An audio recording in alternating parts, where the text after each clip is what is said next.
Pop quiz. There is a huge design trend popping up on Etsy that is practically guaranteed to sell, and my recent search page is the perfect reflection of it. Can you spot it? In fact, I created my own version of this less than 2 weeks ago, and I'm already seeing these magical red words on it. Look at these popular now and bestseller badges. The demand happening here is insane. Any guesses? One more look. If you said personalization, you're close, but this isn't just any personalization. It's sleeve print personalization. In my last video, I shared with you my top 5 niches for 2024 and my approach for scaling your shop with them. And so for this video, let's talk about this top design trend that I think is going to continue exploding into 2024, how you can apply it to just about any niche, and I'll even show you how to create your personalized sleeve print product in Printify, along with how I set up the personalization in Etsy. Perhaps I should turn this into a whole 2024 series. In case we haven't met yet, my name is Mandy and is the owner of multiple 6-figure businesses, including Etsy print-on-demand shops.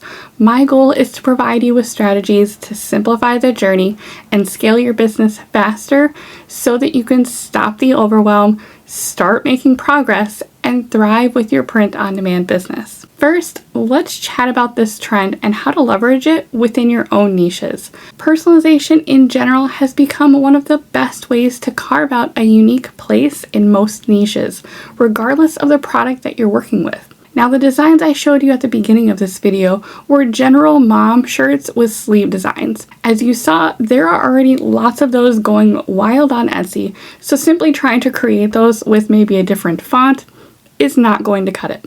Instead, we're going to look at some unique ways to create something different. And if you're still struggling with creating cohesion and related niches and sub-niches in your shop, make sure you check out what I am dubbing the first video in this mini-series, which is my top 5 niche types for 2024, and I'll be sure to link that for you.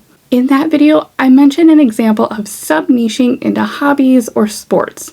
So perhaps you have a volleyball mom design on the front and personalize with volleyballs or player numbers with names on the sleeves. Same thing with another favorite pastime in the last video. Maybe it's pickleball.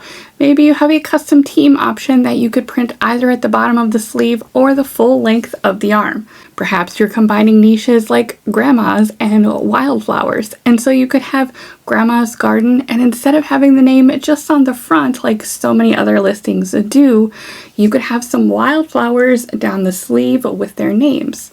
If you're designing for 4th grade teachers, you could have a teacher themed design on the front and then have the teacher's name or established on the sleeve at the bottom. Perhaps you have their name running the length of the arm and then the year established closer to the cuff. If you're going the life milestones route, you could have dates and names or locations along the sleeve instead of just on the front as we traditionally do with personalization. If you're new to my channel, I have a dog mom shop that I created and use for teaching on this channel. So for mine in this video, I'm going to take personalization one step further and create a dog mom sweatshirt with the sleeve print personalization, incorporating a customer's choice of breeds from a list and the dog names that correspond. First, let's start with the design. As I scroll some more through Etsy, one of the other big trends that I'm seeing is this concept of having large letters that are then filled with a design, namely floral. If you head to Creative Fabrica, you can actually find some nice alphabet letters that are not fonts, but instead are actual images. I want to further infuse some other trend concepts, so I'm going to search for floral alphabet letters. For this design, I don't want them to be overly narrow letters, and I also don't want overly busy patterns either. I like this one because it's got both a floral design and it's got the trendy boho muted color palette. You can see it's also got a few different design styles within this bundle, so I could mix and match or create even a couple different versions to see which ones sell better. I'm going to download this file and then I'll upload them all into Canva. I also want to mention that you can search for Doodle Alphabet in Creative Fabrica to get similar results. You will also see Canva letter frames that you can download and actually create your own version with different patterns and images that you might already have or have different sources for. For now, I'm going to stick with the one I found and we'll head to Canva to make the design. Once I've got my letters uploaded, I'm going to start creating my dog mama design with the letters. I originally thought I would alternate them, but I think for this one, I'm going to keep them all the same. I really like this boho floral pattern, so I'll add in the letters that I want in the design. Then I'm going to add in dog in script right above it and play around with creating a complementary color palette with it. I can even color match to the existing design by using the little paint dropper to grab little color swatches from the rest of the design. Then we'll get that centered, and as a final touch, I want to add in a little paw heart design and we'll make that a matching color as well. As I mentioned earlier, you can create multiple variations of this style, so I could try the other color options by duplicating this original design and simply dragging in the different letter images. Once I'm done, I'll export my design as a PNG, and that'll be the front. For the sleeves, I want to do a variation of what I know already sells well in my dog shop, and that is the pocket outline design that I have for several breed listings already. But what I want to do a little differently is I want to have the option for customers to pick from some common breeds, and they could have multiple dogs going up the sleeve as part of the design. I've created a template file in Canva, and in it I've got a reference page with each of the different breed options I will have available. And these were simply bundle files that I got from Creative Fabrica and put together on this file. Depending on your niche, you could pull in all sorts of different icons and elements and simply keep a reference file that's related to each of your different niches. Then as I get requests for different breeds, I'll simply create a new page, add the personalization, and then I can reuse these each time I have a request. That way I'm keeping these designs all together in the same place. While we're in Canva, I'm going to also make my mockups. For sleeve print mockups, I like to have a mix of both lifestyle and flat lay. Normally I am all about the aesthetic lifestyle mockups all the time, but really nice flat lays do particularly well with these types of designs. So I want to try out a couple of those here as well. Much like with my other mockups, I have a whole template here in Canva for gilded sleeve mockups. Depending on your sleeve design and where you are placing them, my little hack here is that if you are doing a right-handed sleeve design, but the mockup is showing a left-handed sleeve design, simply come up to the top and flip it horizontally.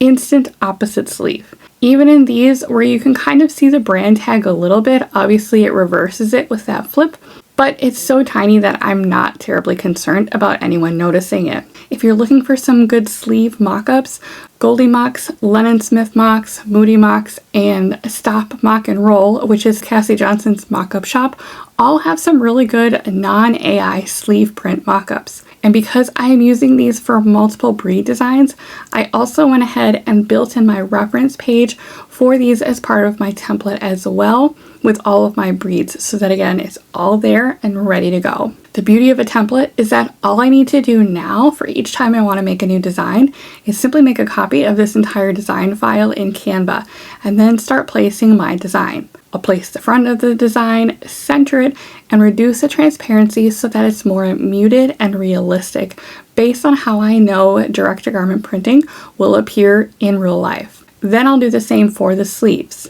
Remember for your mockups that Printify prints on the outside of the sleeve, so your mockups cannot be the version that has the print on the inside.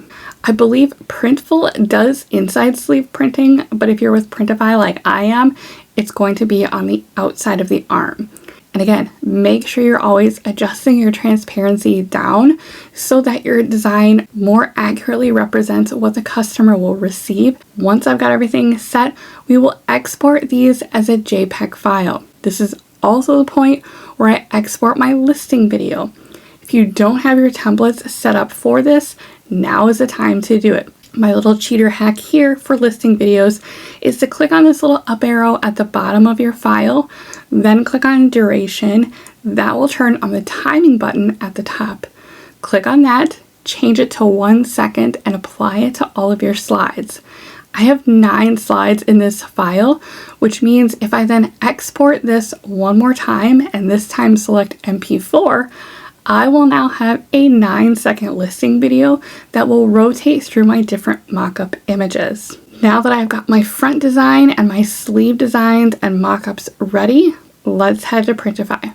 Currently, you can do sleeve printing on Gildan 18,000, Gildan 18,500, and some t-shirts.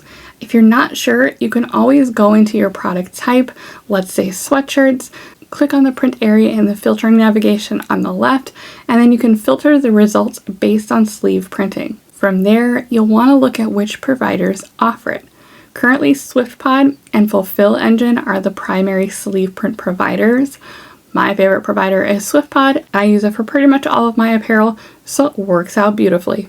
So we'll click on Start Designing, and I'm going to make my Printify template. First, I'm going to upload my front design. For a nice prominent front design, I generally aim for around 12 inches across. If you're planning for a really large image on the front, you'll definitely want to make it a little bit bigger and fill that space, which for SwiftPod is 14 inches across. Then I'm going to click on Sleeve Right. You can also do the left sleeve or both sleeves or even a back design. Just remember that each additional print area you add a design to will add on about $5 on average per print area to your overall cost of production. So you must make sure you are correctly pricing these for your customer. With the sleeve design on the bottom close to the cuff, I'm going to place it all the way at the bottom, just inside the print area line. And then I typically want the overall image size to be around 3.5 to 4 inches, particularly since in this case there is detail with the dogs and there's the name. In this case, I can then add an additional dog to see what that would look like. If I want to size them together, I can select both of them and resize if needed. And then I always make sure I preview it just to make sure I have a good representation of what I want and can roughly know what to expect for my customer.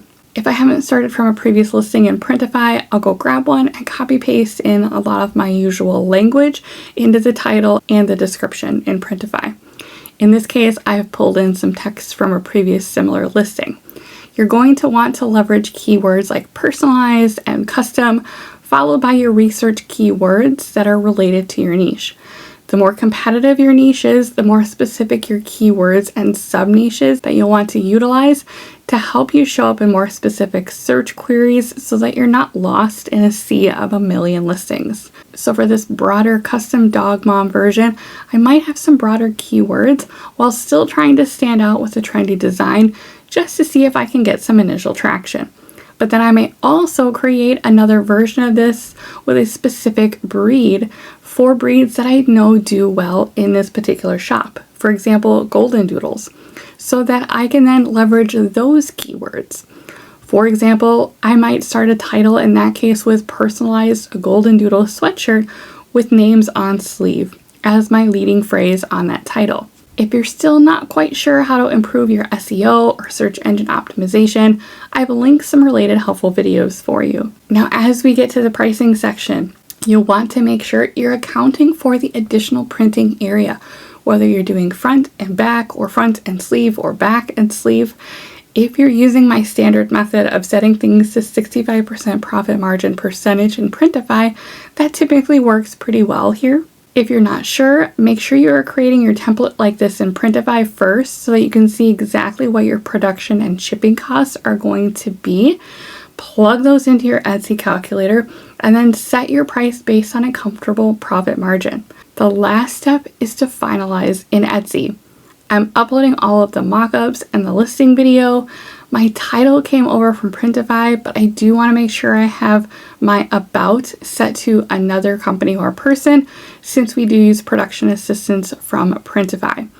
You'll want to select any relevant attributes here, occasions or holidays if they make sense. Update your listing description if needed. In my case, again, it all came over from the work that I did already on the Printify side of things. I'll set my production partner. And then for tags, I actually incorporated some specific breeds that do well in my shop. Remember that for this particular listing, the customer can select different breeds. So even though it's a more general custom listing, I'm going to leverage some specific tags here so that I can show up in front of some specific customers that I know from my own shop data are higher converters with sales. When I get down to variations, you'll notice that I've linked my listing photos so that they correspond with the variation color. This is so that when a customer clicks on a color in the drop-down, they will instantly see a mock-up of what the design will look like on that color. I find that this really helps with overall conversion rates because the customer is more comfortable when they can see what that design will look like on the color that they've selected. In this section, I also delete the SKUs for every variation. This is an important step so that when an order comes into Printify, it will go into the Other Orders tab instead of getting mixed in with all of my non-personalized orders. This allows me to stay organized and have an efficient workflow for keeping track of orders that are already complete with their design versus orders that still need attention with an updated custom design. This also prevents any big oopsie moments and having a template design accidentally get sent to production and therefore sent to the customer instead of the correct custom design. And if you're wondering, yes, I know this because, well, I've done it and learned the hard way. And then the last area to update is the personalization box. You want to make sure you turn this on for your customizable listings and do not make this section optional. Otherwise, your customers will miss it. As far as the instructions to your customer of what to put here, I get specific and I give examples. So for this one, I ask the customer to specify the breed and dog names that they want on the sleeve. I refer them to the listing photo with the breeds listed, and then I give them an example of the format to use. And that's it. Now, once I've created this particular style, I can scale it. So instead of creating a lot more in Printify and going to the trouble of deleting all the SKUs again in Etsy and adding all the personalization instructions again each time, I'll simply create my additional design variations in Canva, go through that process, get my mockups, copy this listing in Etsy, change out my mockups, tweak the title and some keywords if needed, and publish a new listing from there. This allows me to experiment a lot more quickly with different design styles to see which ones get the most traction. Remember, the beauty of identifying demand and specific design trends like this one is that you can apply the concepts that you learn to different niches and you can scale it. But don't just arbitrarily add a single untested design to 100 vastly different niches.